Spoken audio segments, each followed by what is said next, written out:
Political Philosophy Podcast. I'm Toby Buckle. So, as promised, this week's episode is an audience questions one. I get so many good comments, and I've been meaning to respond to some of them publicly for some time now. And I actually got through quite a few of them. I think we got some good content on here. So this is just me for this episode, and then we'll be back to interviews next week. I took the topics and put them together in the reverse order of the title. So I've got a bunch of general questions, and then I'm going to be talking a little bit more at length from a question about free will, and some of the questions and emails I've received about the Charles Murray race and IQ thing. So I'm going to start with just a quick fire round, a few minutes each, of a bunch of questions on a bunch of stuff.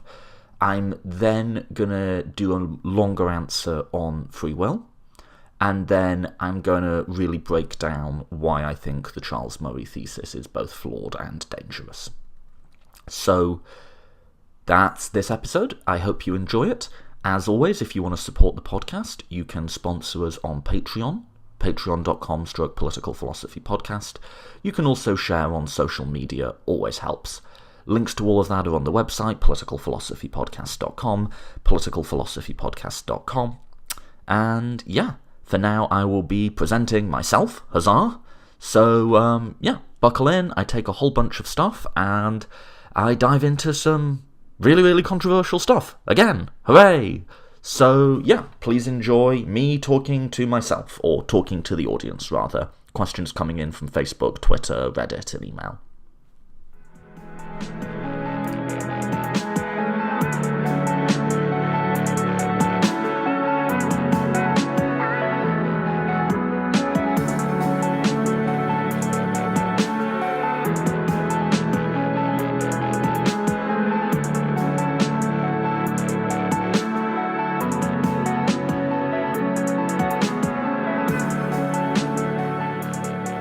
Okay, so I'm going to start by doing a fairly quick-fire round of question and answers from what I got from social media when I put out a request, and then I'm going to take a little bit more time at the end for some slightly more detailed questions I've got through email. But let's just take this away. So this one's from Twitter. Question: what does philosophy have to say about taking into account future generations on something like climate change? Recently, a well-known economist argued for thinking hundreds of years ahead, which seemed to me to be bonkers. Yeah, great question. I think it depends what your underlying philosophical assumptions are. And if you're interested in this in general, I'd recommend the podcast I did with Dr. Rupert Reed entitled Wittgenstein versus Rawls, where we talk at some length about static versus dynamic theories. So, in short, you have a number of approaches to morality which are time static. So, generally deontology following a set of rules or guidelines, or something like contract theory, where society is imagined as a contract in which we all agree to certain things and receive certain benefits from society back.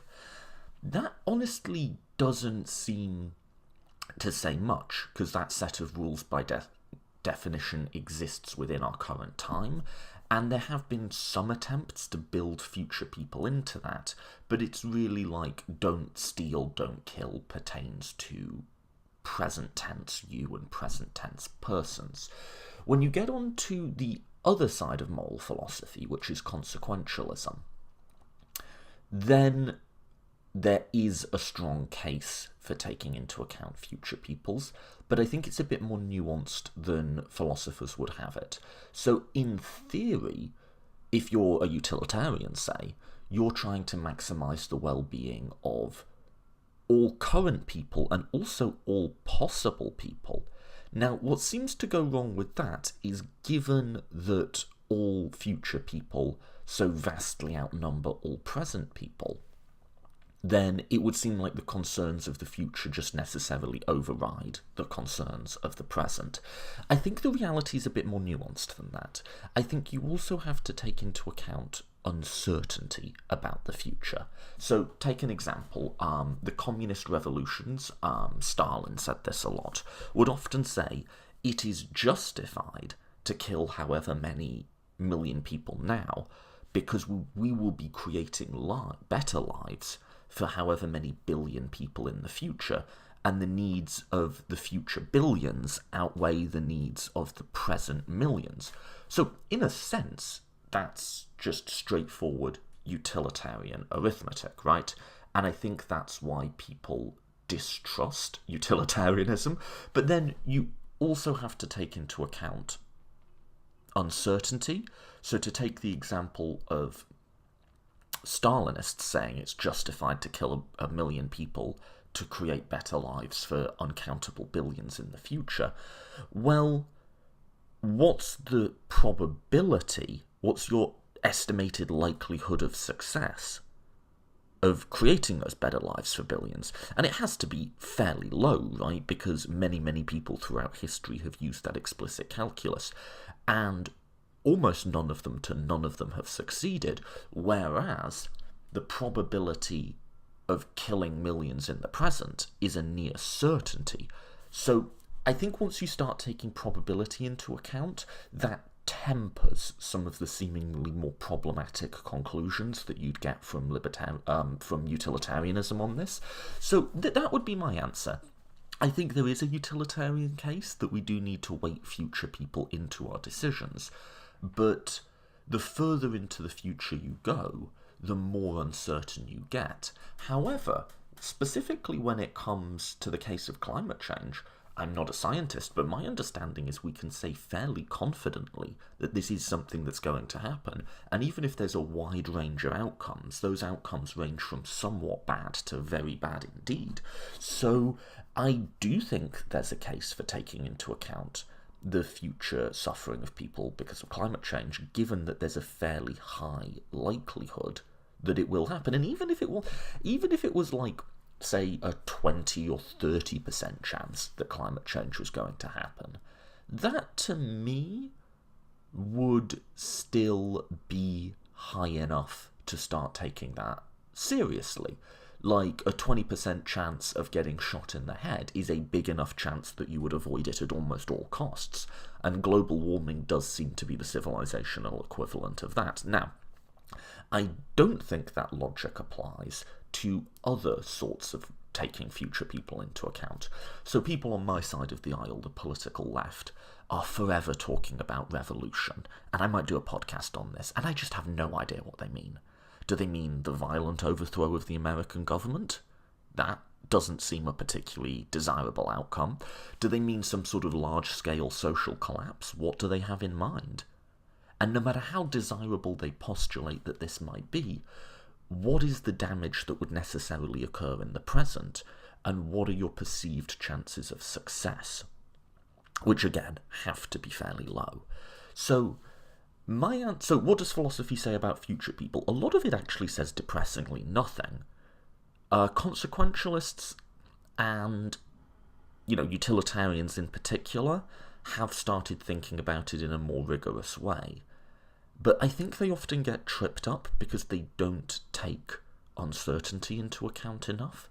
There's a lot more I could say on that, but that would be my first crack at that. Next question, also from Twitter. Do you sometimes feel that one of the major Western left's problems is that it is not universalist enough, meaning that it is too anti-Western right as opposed to anti-right per se?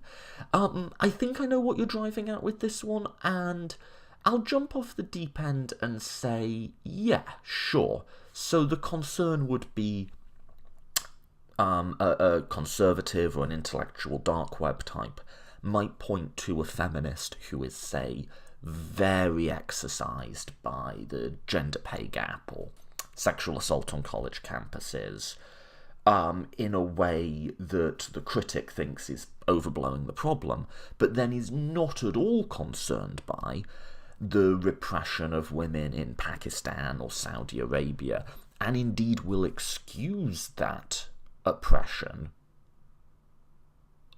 on the basis of some sort of shoddy cultural relativism, selectively and somewhat hypocritically applied. So that would be the charge against the West. I'll actually grant that in theory, but I want to make a really big caveat to it. So, in theory, yeah, that description does match some people on the left some of the time.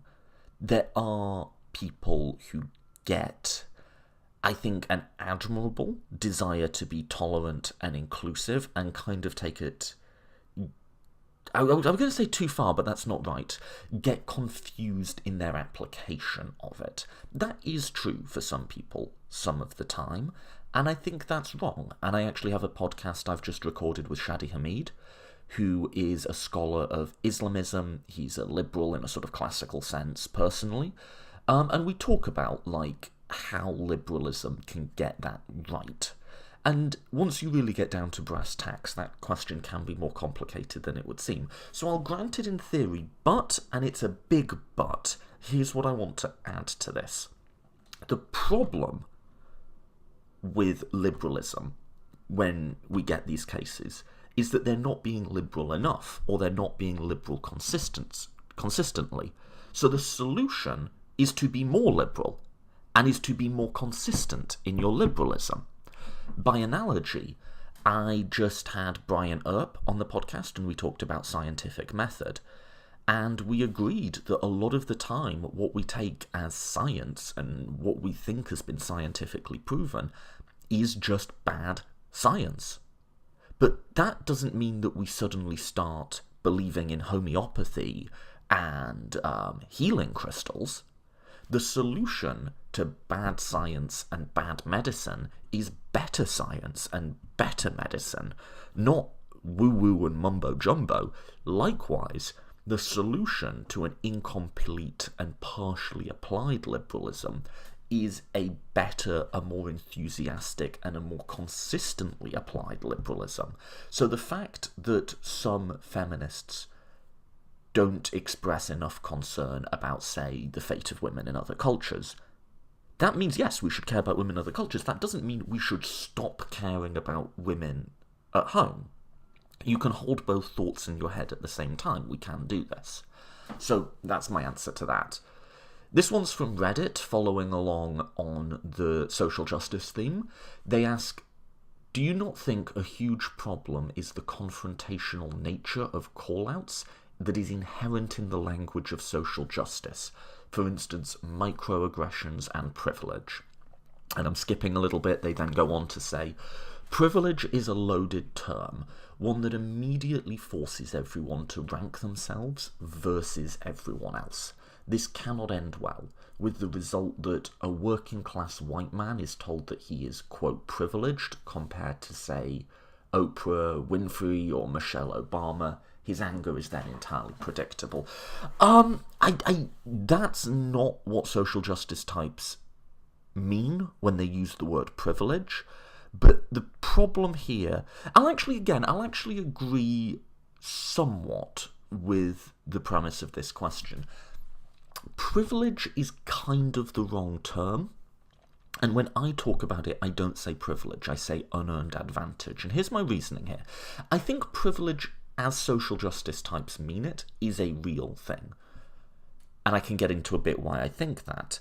But I think privilege is also the wrong word, in that literally it's just the wrong mouth noises. And the reason is, when you use the word privilege in everyday conversational American English, the most immediate connotation of that is affluence.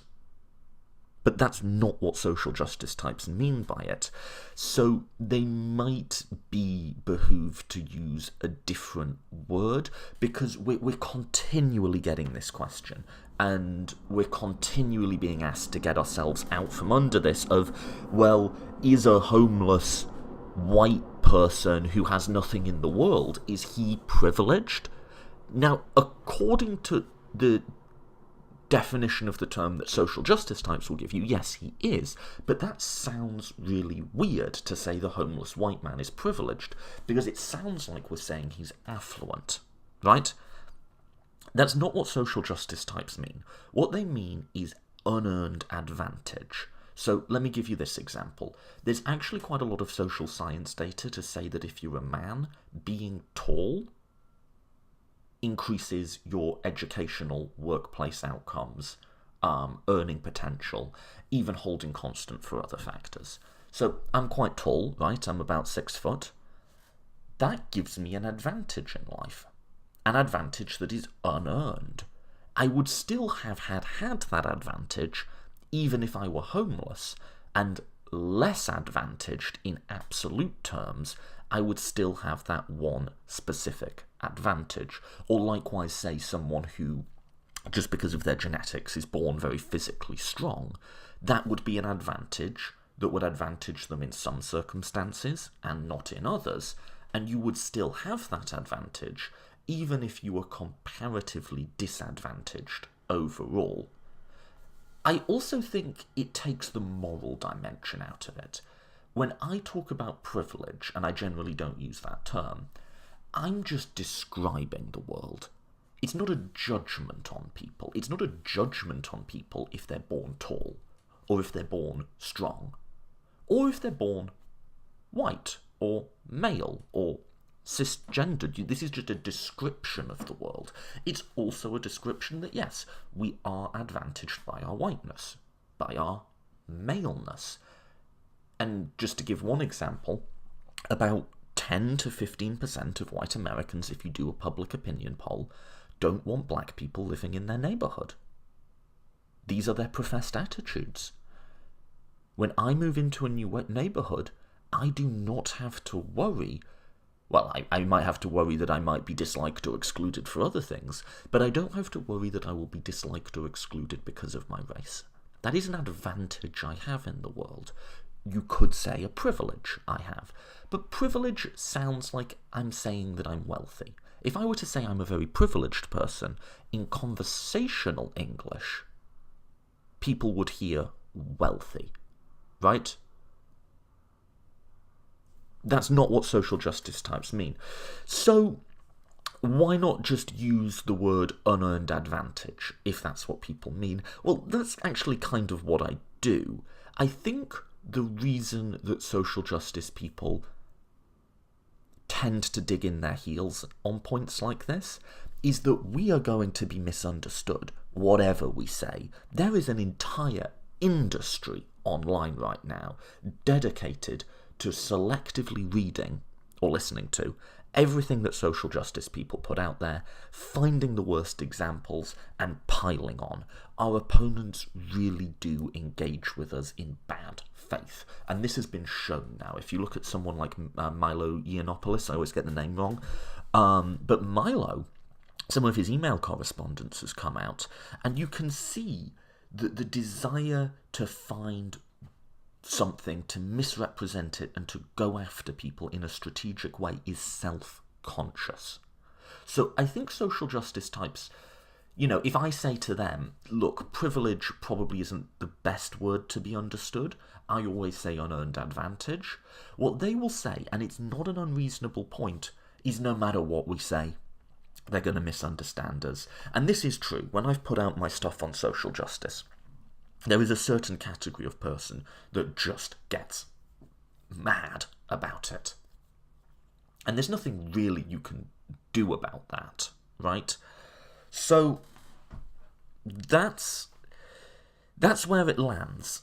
On the other hand, I would make the argument that, I'm very much influenced by Wittgensteinian ordinary language philosophy, and language is a distributed, ground-up phenomenon, and ultimately words mean what they mean, like usage is the final arbiter of meaning, and if the meaning we have in a particular term is different than the meaning we're trying to communicate, then the fault lies with us, and we can say, that's not what I mean by privilege, that's not what privilege ought to mean, but you can't just tell a language that it means something. Language is a communal practice. It is what it is. So I personally I can talk in social justice categories, and you'll hear me do it a little bit when I get someone else on who's using the same categories. Generally, I try to translate what I'm saying into more everyday language, but that's a personal choice. I do understand why some people stick with the categories that they do. Next question, and this is from Facebook. Do I think it's possible for a person to be, quote, apolitical? No, I don't. Easy question. So, I mean, I guess it depends what you mean, right? If by political you mean, like, running for political office, or, like, participating in elections, then, yeah, sure, it's possible to be apolitical. And I guess when people self-describe as apolitical, that's sort of what they mean. They mean they don't vote, they don't consume political news, and, you know, they generally shy away from expressing political opinions. But I would actually argue, again, and this is based on a sort of Wittgensteinian ordinary language philosophy, what does political mean, and hence what does it mean to be not political? Well, if you look at how political is used as a word in contemporary conversational American English most of the time, it has a number of different meanings and attributes that are much, much broader than a narrow party political sense. So most obviously, political relates to the use of power, to the decision-making within groups and collectives, to the ordering of priorities, to the framing of agendas. These are all aspects of Congress or government, but they're also all aspects of our social lives. They're not necessarily the most important aspects, but power is always with us, in a good or a bad way. We're never going to have an instance in which there is no exercise of power. We're never going to have an instance in which we don't have to rank priorities, set agendas. And this can be in a mundane way. If me and you are going to a bar together, and I say, well, let's go in this place, and you say, well, I went in there last week, what about this place? That there is a political aspect to that conversation. We're exercising power over each other, which can be in a gentle way through persuasion and influence. And then if you said, well, you know, we've just been in there, and this place has nicer beers, you're setting priorities. It's more important that we get a nicer drink than that, you know, we go to the place that's closer, or price, or whatever. This is the political aspect of our interactions with each other. Now, it's not necessarily the most important aspect. If we're getting a beer together, then there may be an economic component, we have to pay the bill. There'll be a social component, we're chatting together and having a good time. There'll be an aesthetic component, we might be getting a craft beer and want to enjoy it. And there will also be a political component. The political is always with us. And it's neither possible or desirable that it not be. So that's my answer to that. Okay, next one, and this one I'm going to take a little bit more time with. It's a fun question, even though it's a very critical question. I quite like the way it's written. And it's about free will, and why the questioner thinks, and this was actually we got over 400 comments on this one on Reddit, and many people felt that the question of free will was not as interesting as we were making out. So I want to answer this. And then I'm going to take it in a direction that people perhaps wouldn't expect, or maybe not even want, and relate it to social justice. So, here's the question, quote, and this is the person writing this is sounding off on people who are free will skeptics. He says, these guys are just like the new atheists all over again. It's free will atheism. Free will is dead. Free will is dead. Free will is not great. Free will causes suffering and is dangerous. How many times will these scintillating intellects beat the dead horse that is libertarian freedom? It's called compatibilism. It's only been around for a few centuries, and appears in any philosophical review of free will in question, so I can see how you've missed all of that in your plucky new brain science. The challenge for free will philosophy is not to articulate compatibilism, but to communicate compatibilism to the wider community. No matter how many times you explain compatibilism, the Sam Harrises of the world just blink and say, well, that's not free will, and then they go back to kicking originalism. So, end quote. That's a lovely question. I want to take a bit of time with this. Firstly, I'm actually going to step in with this with both feet and say the analogy to new atheism actually really holds, in my point of view. Like, that makes sense to me, and it makes sense for this reason. The definition of God most people have walking around in their heads with, as a being, as a supervening and supervising force in the world, I mean, maybe there's something I'm missing, but I just don't see that there are any good, intellectually credible arguments for this. At all. Period. Full stop. Now, when I've talked to religious people on the podcast, that is not at all the conception of God that they're defending. So I had Dale Martin on, who I like a lot, and who is a very, very intelligent New Testament scholar, and also a practicing Christian. And he quite happily owned, no, in a historical sense, the miracles of Jesus did not happen as a historian. Jesus did not, in the modern physical sense, descend into hell. However, there are other meanings in a postmodern way that we can ascribe to that are still meaningful for me, still inform my morality,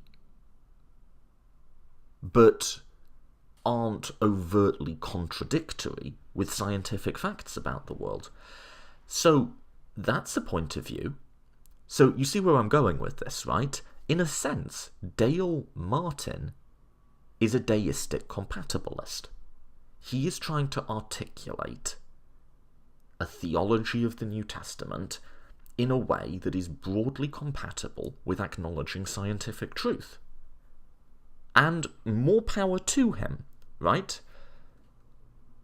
However, as I pointed out again and again, and some people thought I was beating a dead horse here, the conception of God as ultimately finding meaning in the universe, this is not the conception of God that most people are walking around with most of the time. So let's map this back onto free will. Yeah, as a libertarian, you are the originator of your actions. There's really just not that much to be said for free will, and the question is quite right. We did not need to wait for modern neuroscience to know that. It's almost an incoherent idea. And check out my podcast entitled The Illusion of Free Will with Greg Caruso, where we just really make that argument and nail it in. So I'm not going to belabor the point that originalist free will is an illusion. I think basically everyone who's thought about this accepts that at this point.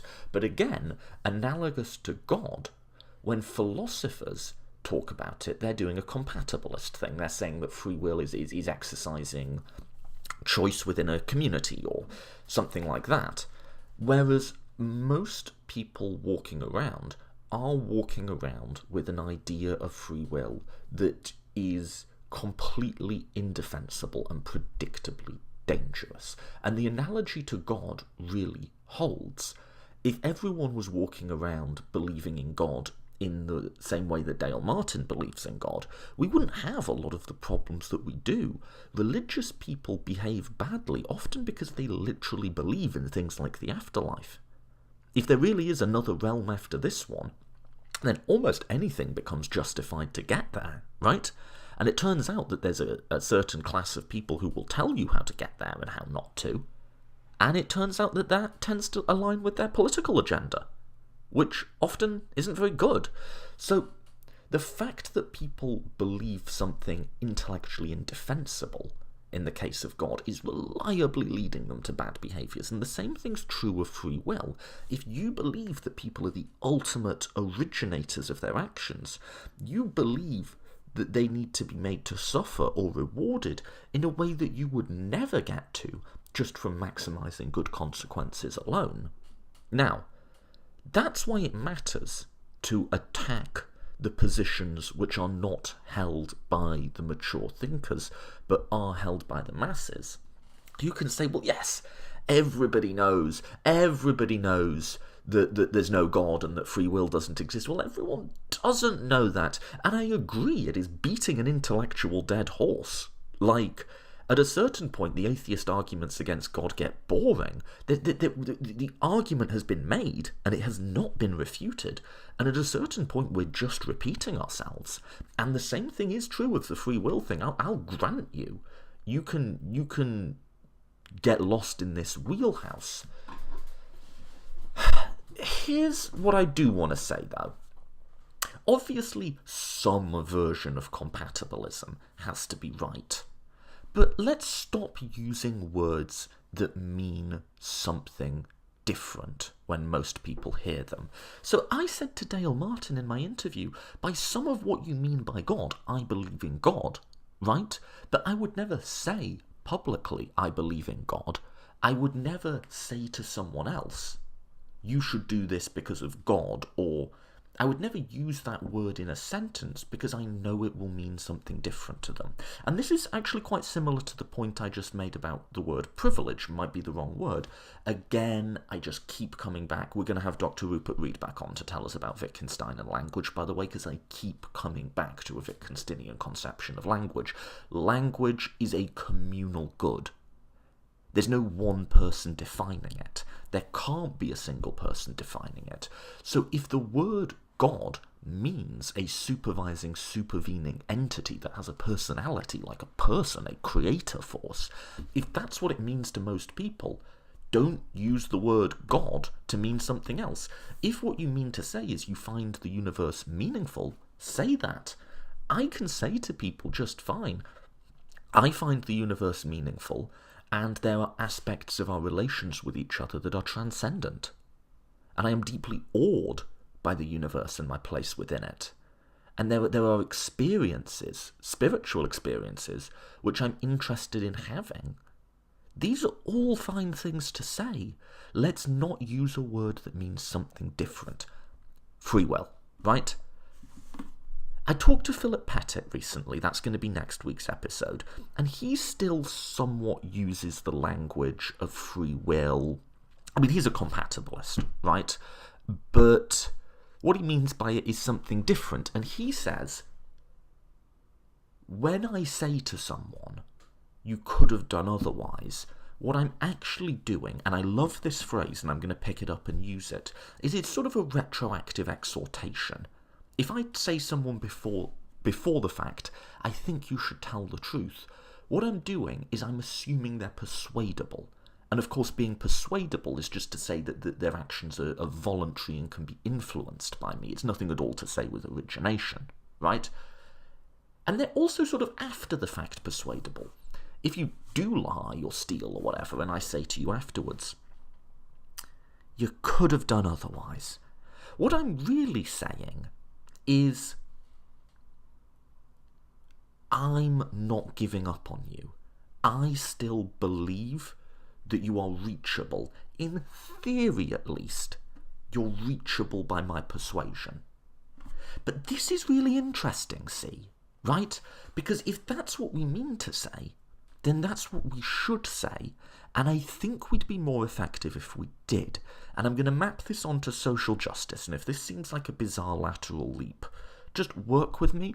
And also after this, I'm going to take a pause on social justice for a bit. We're going to go back to more traditional political philosophy. But just work with me on this one. If, when we say to someone, you could have done otherwise, we mean something different by those words than what the person hears, so why not use the words that we really mean?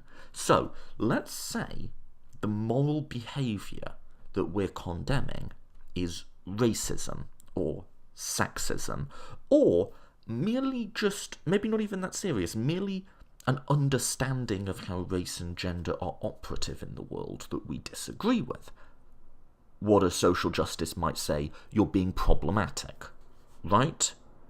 Well, if what we mean to say there is I am retroactively exhorting you, I am talking to you because I think at some level, in theory, you're persuadable.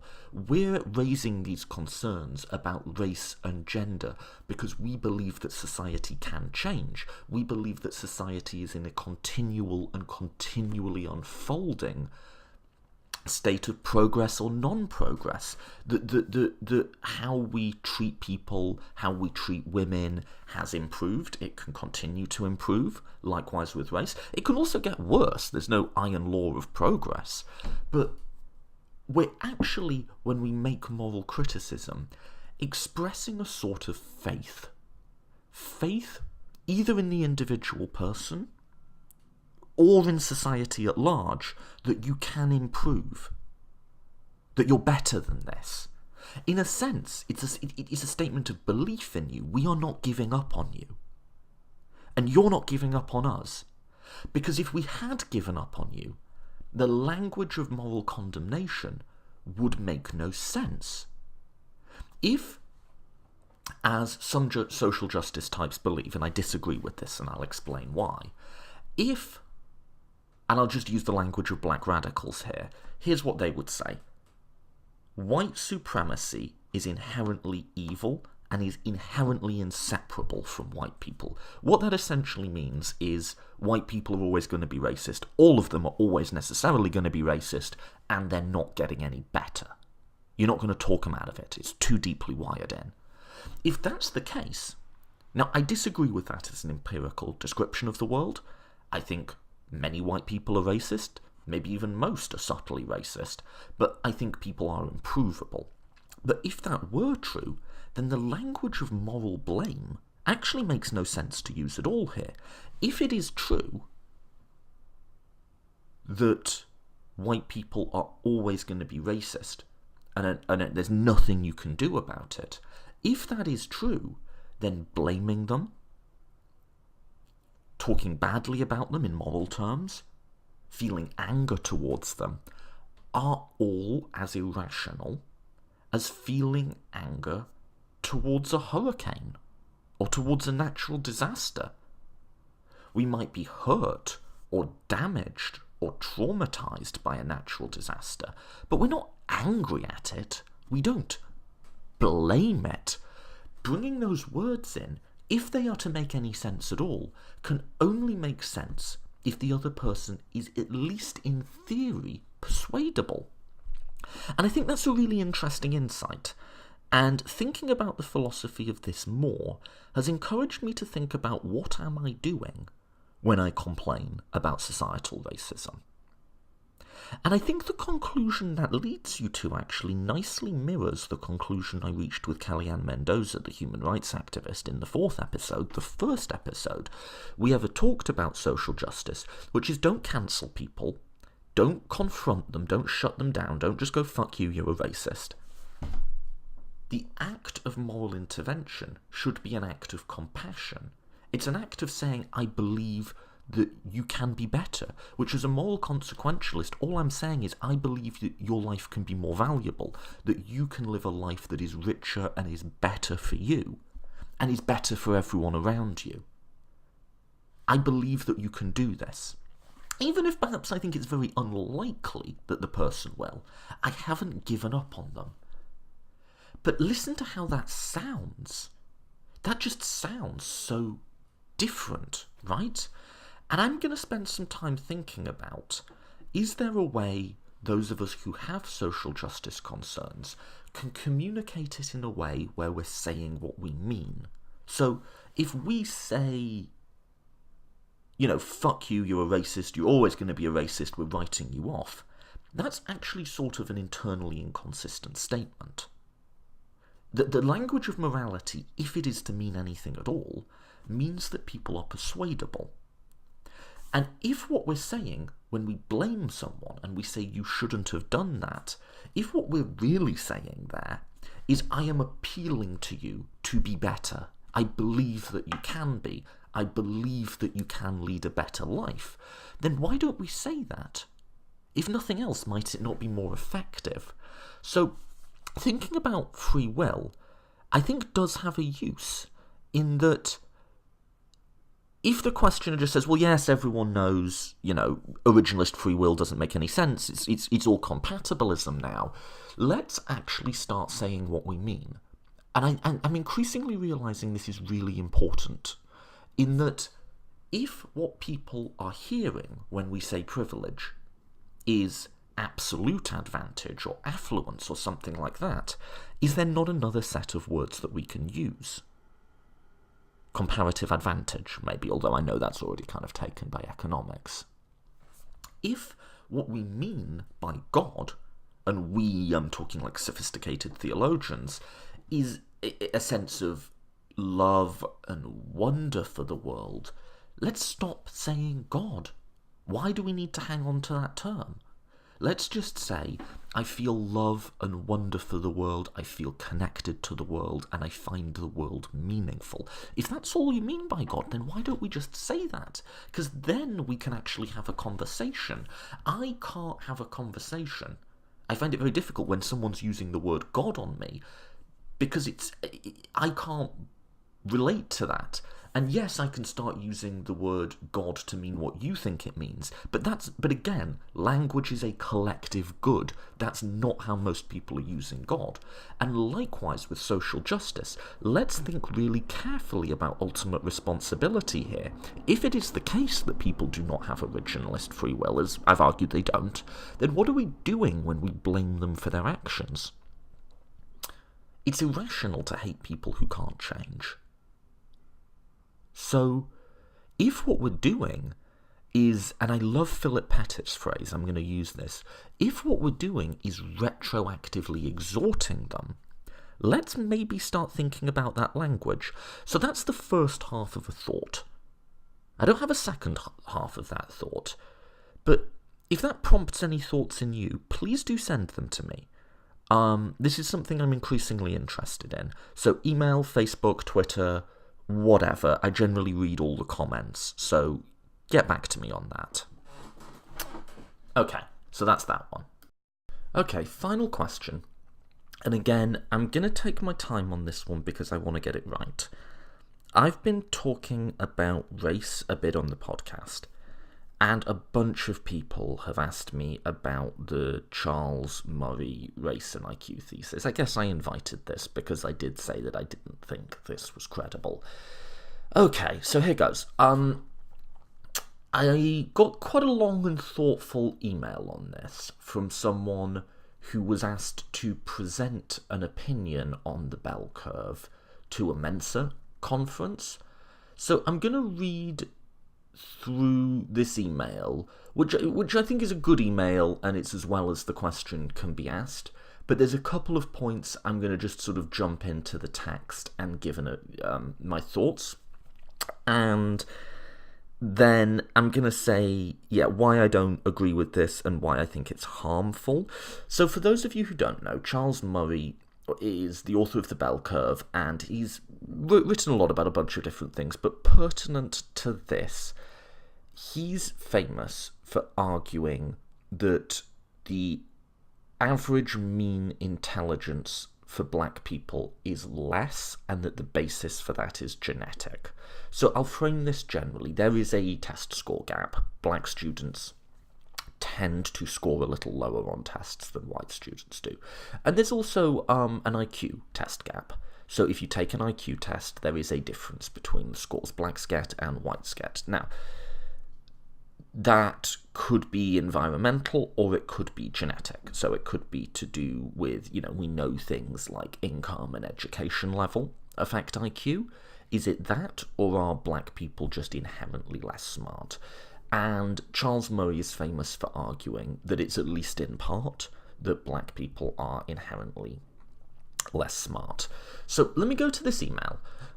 Quote, I was asked by some of the staff on the forum to give an opinion on the bell curve, which was in the news at the time.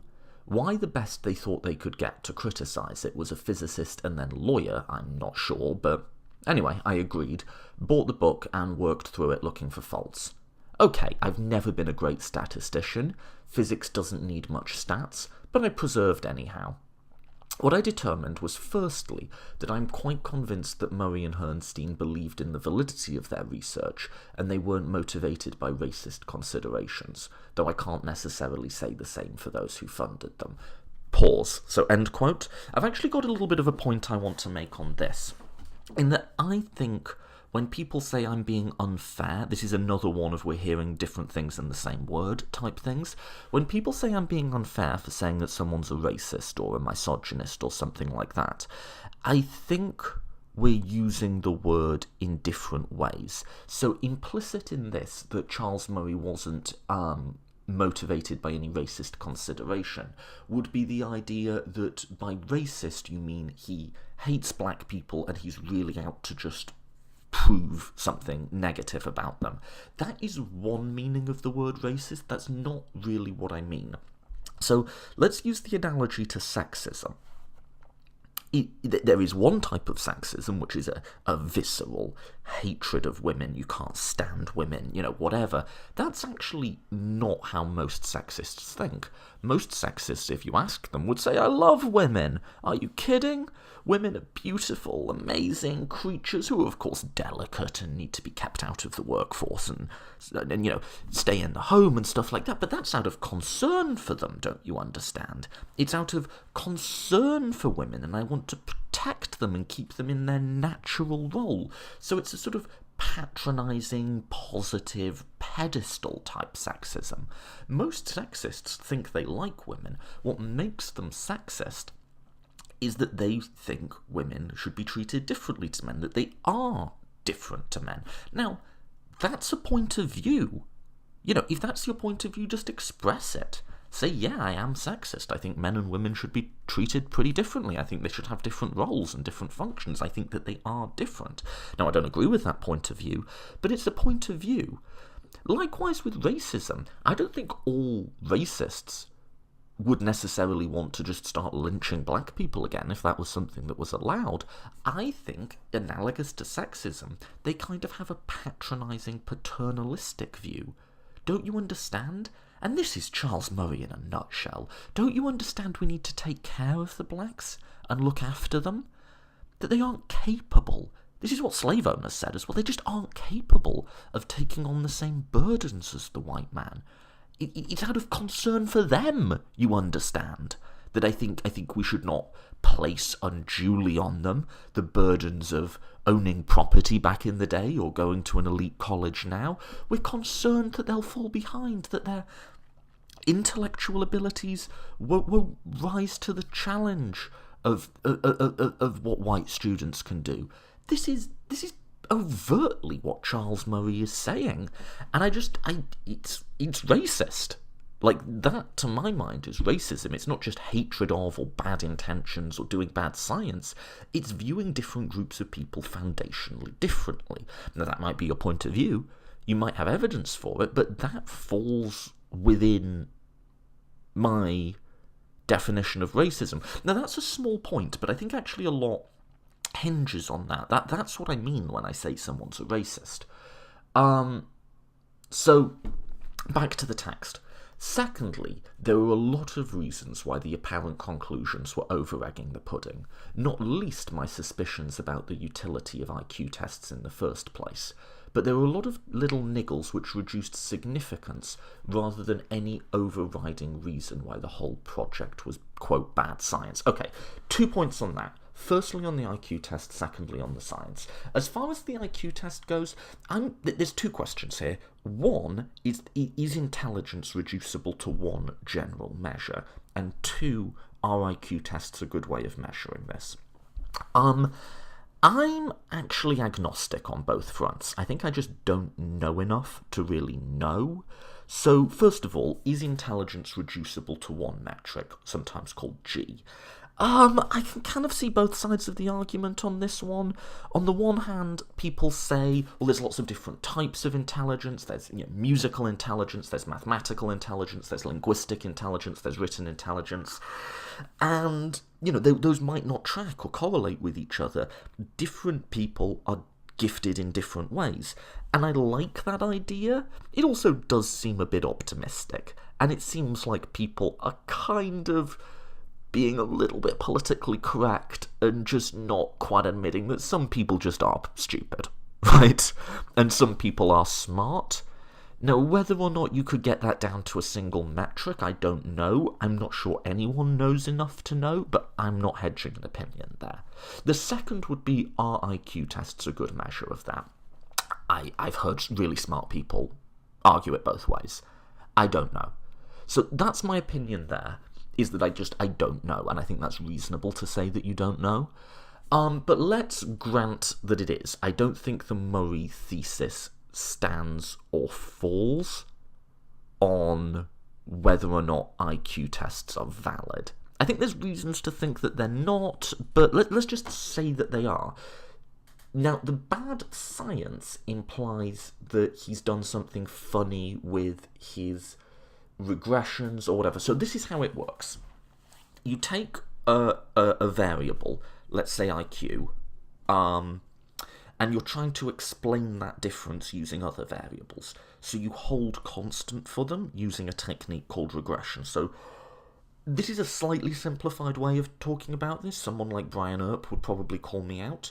But what you're in effect doing is saying, if there's a difference in test scores between black people and white people, well, is that because of the difference in income between black people and white people, right? So you do a regression, and what that sort of tells you, and again, this is a simplification, but it tells you if a black person and a white person are of the same income level, will there be a gap between their test scores, right?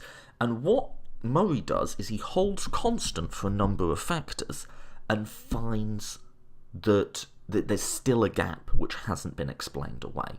So my critique is not that they set up the regression wrong. Honestly, I haven't gone through all his stats. Let's just assume that the stats are valid. Some people have argued that they're not, but that's not what I mean when I say bad science.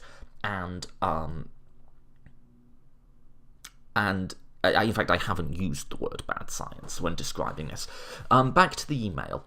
I could not but conclude that intellectual ability was, quote, not 100% nurture rather than nature, rather something more like 50-50 to 70-30, and there almost certainly were statistically significant differences between the genetic component of intellectual ability between population groups. There are, after all, statistically significant differences between the genetic component of sporting ability between different population groups.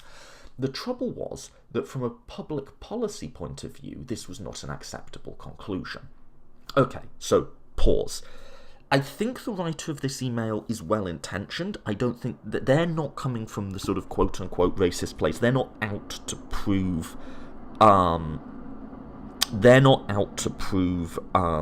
something negative, and indeed it sounds like they've sort of been convinced by this in spite of themselves. But nonetheless, I think they've missed a step here, and I want to just really dig in on what I think that step is, because I think a lot of people have missed this step, right? So the argument is, intelligence is a real thing. IQ tests are a valid way of measuring it. There is a difference in IQ tests between black and white people, and that difference persists even when controlling for other factors. Ergo, it's not environmental, it's genetic. Black people are just genetically inferior.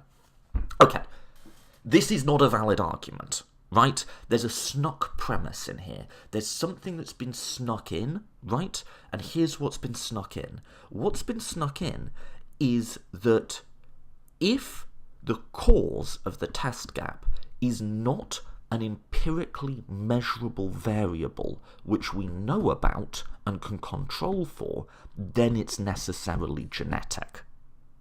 Let me just say that again.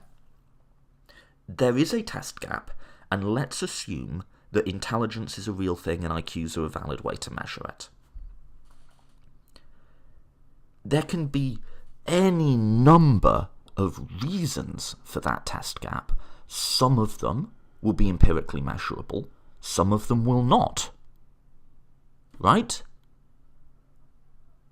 So there's many things that could be causing that are not empirically measurable. There are many things in this world that are causally operative, but are not empirically measurable. So there's something like income, but there's also social dynamics and culture. So I'm taking this example from John McWhorter, who is a sort of, he does the Glenn Lowry podcast all the time. He's sort of a linguist, a social conservative on race. He's black himself.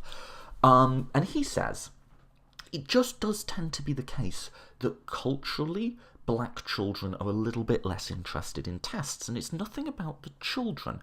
It's imagine two children, and they both get told by their parents, it's important for you to do well in school, because that'll lead you to success later in life, right? They both get told the exact same thing by their parents, and let's just say, for the sake of argument, that in terms of anything empirically measurable, their age, their parents' income, their nutrition levels, anything you can measure, they're the same, right?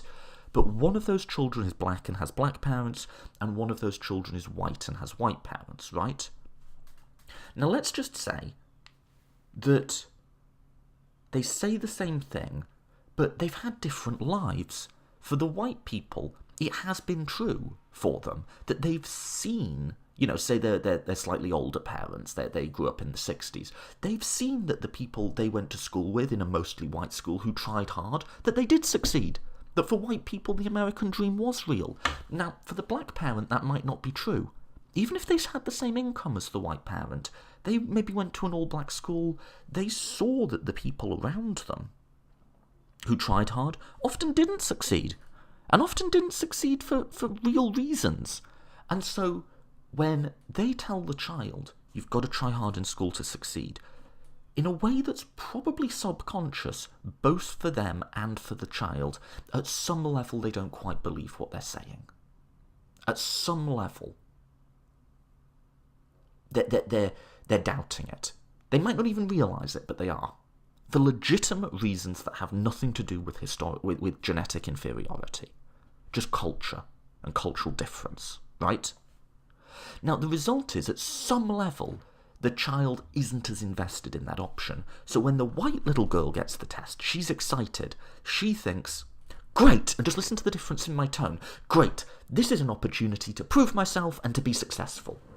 The black child, the black little girl thinks, oh, okay, okay, well, this is something I've got to do and do well on. This is a chance to... At just some level, the investment, the belief in that, isn't there to the same degree, right? Now, I'm not saying that is the cause, right? But you can see how maybe that black little girl scores a few points lower. And let's just say, for the sake of argument, that this black little girl and this white little girl have the exact same brain chemistry. They have the exact same hardware. They have the exact same setup of their brains. But just because of that cultural difference, the black little girl tries a little bit less hard. Now, I'm not saying that is the cause. I'm saying that is a possible cause. In all likelihood, the actual things that are causally operative here, there'll probably hundreds of causes, probably thousands. Some of those causes might work in black people's favour, right? It might be that black people, the father sits down with the daughter and says, listen, because we're black, we have to try extra hard. We have to persevere in the face of discrimination.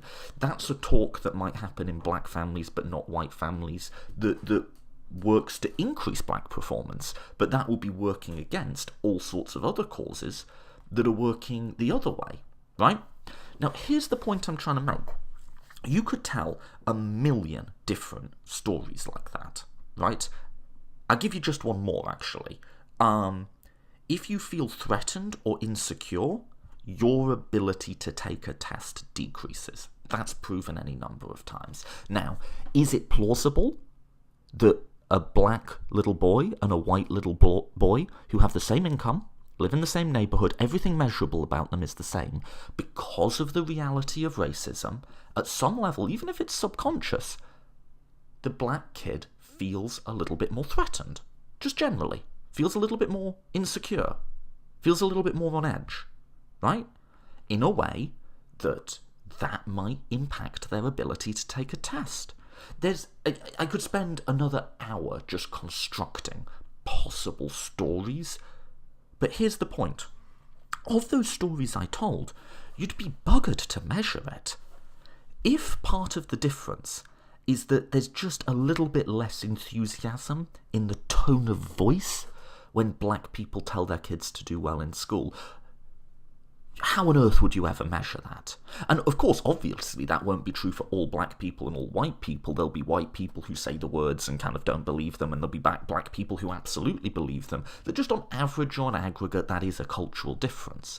That's not literally what's happening in every black household. This is a story, a parable, but it's illustrative of the fact that there's a plethora of possible causes, of which genetics is one, right? Someone said to me, they emailed me, this isn't the one I've been reading from, but like, I can't rule out that it's genetic. Yeah, I can't rule out that there's leprechauns, right? Like, you can't, that's asking me to prove a negative. So, but the idea that then that takes this thesis to the realm of the credible, no, I'm sorry. So just to really nail this in, there is a test gap. Now, it might be that, like, actually IQ tests aren't a very good measure, actually the underlying conceptual framework about how we think about intelligence is wrong, in which case all of this just kind of becomes a moot point. Say that intelligence is real, it reduces to a single metric, and that metric is discoverable in IQ tests. I'm kind of skeptical about that. That seems a bit reductive to me, but just say that it's true. Now say that it's true that there is a difference in the average test score between two different populations. There are an almost infinite sea of things that could be causing that. And like I said, most likely there'll be a large number of different causes. Of those causes, we would expect, would we not, that some will be measurable and some will not, given how complex social structures are, and given that not all of, indeed probably most of what happens in social structures is not directly measurable. If this isn't going in, let me try an example. I've heard it asserted, I don't know if it's true, but just say that it is. I've heard it asserted that life expectancy is longer for religious people. Just say that it is, right? Why is that? If I had to guess, something about finding meaning and community. But let's say you control for the measurable factors. You control for, are you part of a community? You even survey people and ask, do you find meaning in your life? And let's say that there's still a gap between atheists and religious people. Does that mean there's a genetic difference? No, because what the religious person means by meaning and what the atheist means by meaning will likely be quite different. And there's something about the religious sense of meaning and the religious sense of community and connectedness that is causing physiological changes that lead to increased life expectancy. Just say, I don't know. But the point is, we have an observed difference between two populations, in this case the religious and the non-religious. The fact that we can't fully explain that difference by measurable factors doesn't mean that that difference is genetic. It means that there are other factors that we haven't directly observed that are causing it, of which one possibility is that it's genetic. Same with race and IQ. There are any number of things that could be causing this. The fact that we can't pin it down to something that we can measure, assuming even that that's true, there's a lot of people who say it isn't. But I'll grant you every step of the argument. I'll grant you that the intelligence is a real thing and that IQ measures it. I'll grant you that Charles Murray did his statistics correctly. I'll grant you that there's still a gap. And actually, there's a whole bunch of reasons why I shouldn't grant you most of those things. But I'll grant you all of that. You still don't get that it's genetic. That's not what falls out from that. What falls out from that is there is a cause, or more likely set of causes, that are leading to that divergence that we have not yet found a way to directly measure. That's all. That's all that it proves. So even if I grant the entire argument, all that it proves is that there is an unknown variable, or variables, that we're not accounting for, which, yes, could be genetic, but it could also be a bunch of other stuff. It doesn't follow. And this brings me on to my final point, then I'll stop, is I exempt the person whose email I read, which is a weird situation. They were asked to review the book for a conference and seemed to sort of follow along with it in spite of themselves. This is why I find this problematic. There's a lot of people who desperately want to believe it's true. And here's the way I look at this. John McWhorter said this, actually. He said, I just feel it in my gut as strongly as I felt anything that this isn't true. I feel the same way. I just feel it that this isn't true. Now, that's not a good reason to doubt the validity of a scientific conclusion. I've given you my reasons, right? But I do just feel it. And that tells you something about me. It tells you about my priors. It tells you about my biases, right? Now, you might get a position that's more middle of the road, that's more, well, I don't know, or, this is what the statistics appear to say, and which sort of I take to be the vibe of the email I've been reading. But there's a lot of people whose attitude towards this seems to be the inverse of mine, who when they hear, oh, there's this statistical evidence that black people are genetically inferior, they go, I fucking knew it. I knew it. Doesn't that make so much sense? What was going on in the head of those people prior to finding this information? Why is this so intuitive to so many people? What was in their heads that they went, that makes so much sense? Nothing good, right? That's what's disturbing about this. It's not that someone missed a step in a logical argument, it's a big step, and the argument doesn't show what he purports that it shows. But why has this become a meme? Why has this become something that is informing public policy? Why are people so eager to believe it's true? This is really disturbing, folks. And I don't get how you're not disturbed by it. A large proportion of intellectual culture seems to have taken to heart something that I am convinced in 30 years will be on the shelf with phrenology. This wants to make us think twice. This is the moment where we go, those black radicals who I disagree with, who say that we live in a white supremacist society. Well, what is this? What is this? What can you call it but white supremacy? What world do we want to live in? Do we want to be in a world where a black professor will be interrupted by some know-it-all little white libertarian who goes, well, I just want to flag the race and IQ thing, and you might not be understanding me because of, your genetic inheritance, and, here's my little stats table to prove it? Do we want to be in a world where we just look at the incredible differential outcomes that occur between black and white people and go, that's okay? We don't need to be concerned about this. It's just their genetics. Is that who we want to be? This is not okay. And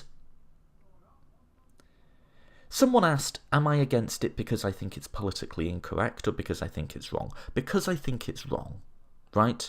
But it's wrong on two levels. One, I just think there's a hole in the argument. The argument does not prove what it set out to prove. But two, this is just an incredibly damaging belief. 15% of America is strongly opposed to interracial relationships. 20% of America, white America that is, doesn't want black people living in their neighborhoods. These are incredibly damaging views. We should be concerned by anything that gives those people ammunition. And the fact that people aren't concerned by it, the fact that Sam Harris can get up and go, just not understand why people are concerned about the social impact of this is mind-blowing to me. It would be a dangerous belief if it were true. It's an incredibly dangerous belief now that it's false. Why would it be dangerous if it were true? Because if it were true that a few percentage points were caused by genetics, then there is an entire class of people who would take that and use it to justify something that would end up looking a lot like apartheid. That's why. And the fact that intelligent people don't get why people are concerned about this, especially given that it's not true, or at the very least not evidenced, that's why I'm concerned by this. So, enough. I'm drawing a red line. We're going to go back to more traditional political philosophy, and I'm going to stop talking about race for a bit. Not because it's not important, but because I want to present a variety of different people and arguments and views on this show. As always, if you like the podcast, please sponsor us on Patreon, subscribe on social media, and if you have thoughts, comments on this, please do send them to me. So, thanks again for listening, and I'll see you next week when I'll be rejoined by the philosopher Philip Pettit.